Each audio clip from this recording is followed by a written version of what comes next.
Kesempatan kali ini saya ingin bercerita tentang pengalaman menjadi backpacker beberapa tahun lalu, solo traveling sendirian melintas batas negara. Waktu itu destinasinya Kamboja, Thailand. Awalnya cerita perjalanan dari Pontianak, pesawat terbang ke Kuala Lumpur, landing sore hari, kemudian next flight itu besok harinya jam 5 pagi menuju Phnom Penh, ibu kota Kamboja. Waktu itu saya tidak minat keliling Kuala Lumpur, minat saya malah keliling KLIA, Kuala Lumpur International Airport. Jika lelah, istirahat; jika lapar dan dahaga, makan dan minum; jika ngantuk, tidur; jika kebelet, ya ke toilet. Semua itu saya lakukan di KLIA sepanjang sore dan dini hari. Pagi hari tiba di Phnom Penh, kota yang lumayan sibuk untuk negara miskin seperti Kamboja. Maklumlah, ibu kota, di mana-mana juga begitu. Di ibu kota, kemewahan dengan mudah bisa diindra.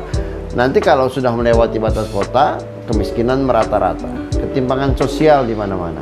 Ini ciri khas negara yang mengemban ideologi kapitalis, ya begini ini. Kita tidak perlu heran.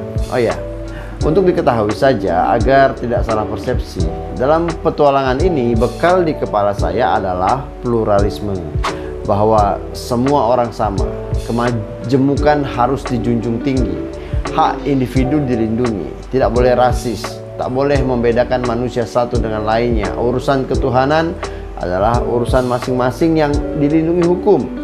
Kita tidak boleh ikut campur. Paham pluralisme inilah yang kemudian menghadirkan dunia baru, dunia modern yang demokratis, dunia yang dipuja-puja berbagai kalangan manusia. Pun bagi traveler seperti saya, pluralisme telah membuat kami, para pejalan ini, bisa diterima dimanapun berada.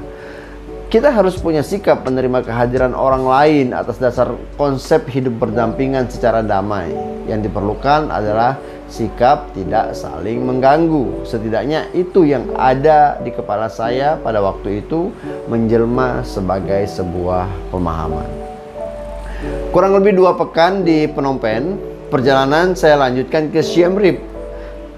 Kendaraan yang dipilih waktu itu adalah sleeper bus, 8 jam perjalanan malam hari, tidak ada kursi bagi penumpang, yang ada hanya kasur. Bus disetting menjadi 2 lantai, masing-masing bilik cukup untuk 2 orang dewasa. Saya masuk ke bilik setelah diantar kondektur. Di sebelah saya terbaring seorang lelaki berbadan besar, berjenggot lebat, berkulit putih, orang barat. Kami saling sapa. Dia terlihat cukup ramah, bahasa Inggrisnya bagus. Pertanyaan umum bagi para pejalan yang pertama kali jumpa adalah, "Where do you come from?" Lelaki itu menjawab, "Dari Israel." Dia bertanya, "Saya dari mana?" Saya jawab, "Dari Indonesia." Ini adalah pengalaman pertama saya bertemu dengan orang Israel. Orangnya ramah. Kenapa orang seramah ini dibenci jutaan manusia di Indonesia? Apa salahnya? Apa salah menjadi seorang Israel? Tanya saya di dalam hati. Dan pada waktu itu saya masih kagum dengan konsep pluralisme ini, sehingga seharusnya tidak ada masalah antara Indonesia dengan Israel. Saya berniat untuk make friend dengannya. Setelah jawaban asal negara Indonesia yang saya ucapkan, saya sudah siap dengan pertanyaan berikutnya. Bagaimana perjalanannya? Sudah kemana saja? Suka dengan Kamboja? Sebelum dari Kamboja, dari mana? Nanti mau kemana? What do you think about Cambodian beer?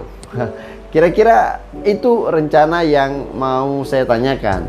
Tapi seluruh list pertanyaan itu tak pernah terlontar. Setelah saya menjawab dari Indonesia, lelaki tinggi besar itu kemudian membalikkan punggungnya menghadap jendela, membelakangi saya.